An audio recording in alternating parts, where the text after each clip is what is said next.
to the next episode of Regionally Speaking, conversations with rural and remote Australian artists with me, Christine Porter.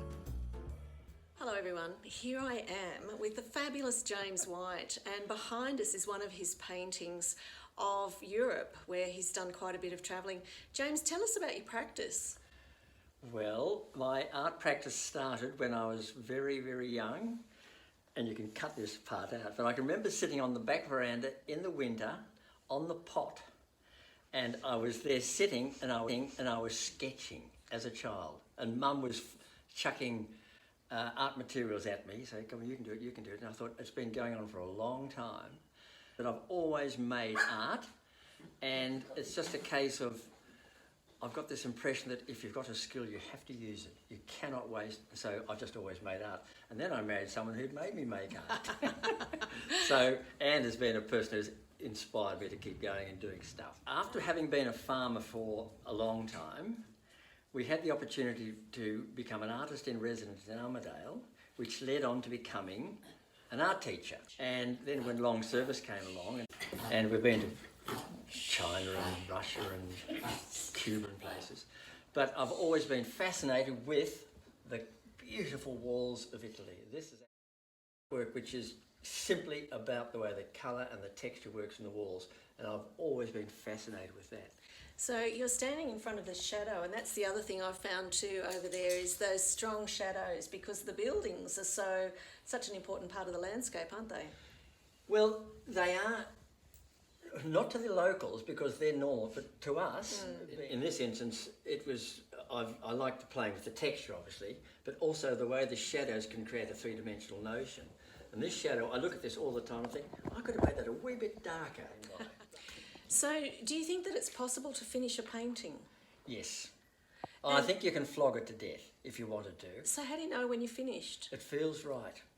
And now that painting you saw earlier on of the frost on the African lovegrass, it was half finished, and Anne said, that looks awful, very blobby. And I said, it's not finished. And I kept working at it, and it took time to finish it, but when it was done, I said, now it's finished. And I go back and look at it, and look at it, and look at it over a period of time, and I can see things which might be wrong, and if they are, I fix them. But if they're right, I said, that's it, it's done. And I never go back to it. Do you go back and fix? I have to allow time to it. It might be that I think it's finished today, and then when I look at it a bit more, you can see stuff. I'll adjust things. Once there was a painting, and 4 months later, I'm visiting these people. I went, oh, Janice, can I take that painting off the wall because I've worked out what's wrong with it? And she wouldn't let me. So how do you get started if you've now told us how you finish? This entertains me. When I'm completely stumped, I start painting flowers again because I've always loved flowers. Just an aside there, they're beautiful, beautiful pictures. I paid her to say that.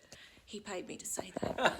So I do flowers, and then all of a sudden, I might do nothing for a long time, and all of a sudden something starts me, and it's just, well, for example, cane baskets. I started looking cane baskets, and I thought, oh, I love that. And I figured out how to do them, and I haven't stopped painting cane baskets. And then I just fizzle out.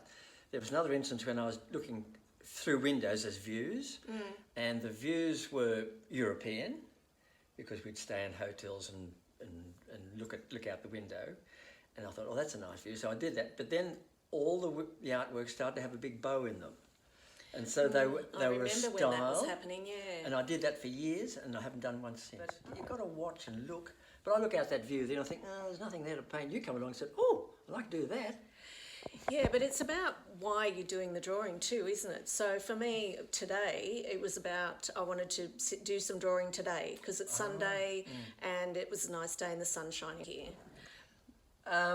I don't work on impulse like that. I sit down and things will sit in my head for maybe a year before I can actually see it coalesce. And then I sit down and sketch it in the visual diary, and if it feels right, I just rip in and do it. I have that impulse to go and make art all the time. Do you?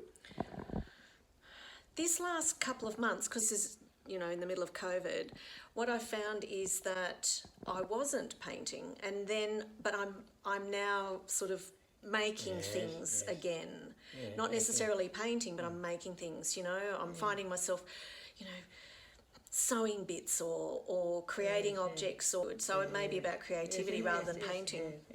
Of course, the notion of creativity is varies from person to person, but one of the things I like creating is playing with old houses, pulling them apart and rebuilding, remaking them and making them into a work of art.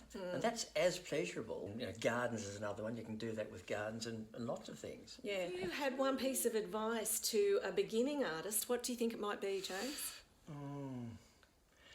I think you have to enjoy the process. Making art is something which has a lot of skills which feed into it, and if those skills aren't there, it can become a bit frustrating because you might have a vision of what you would like, but it's just so hard to make it happen. So if you can draw, you can do anything. Because the idea first and then the drawing process, you have to be persistent. It just doesn't happen overnight. It's not a weekend workshop that makes you an artist. It's the capacity to enjoy it and do it constantly. And that's what I've always done. That's great. Painted, since I was on the pot.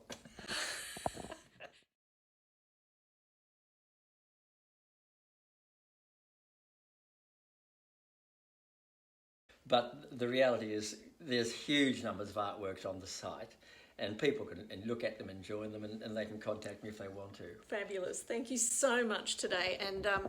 And we'll just wave off camera to Anne as well.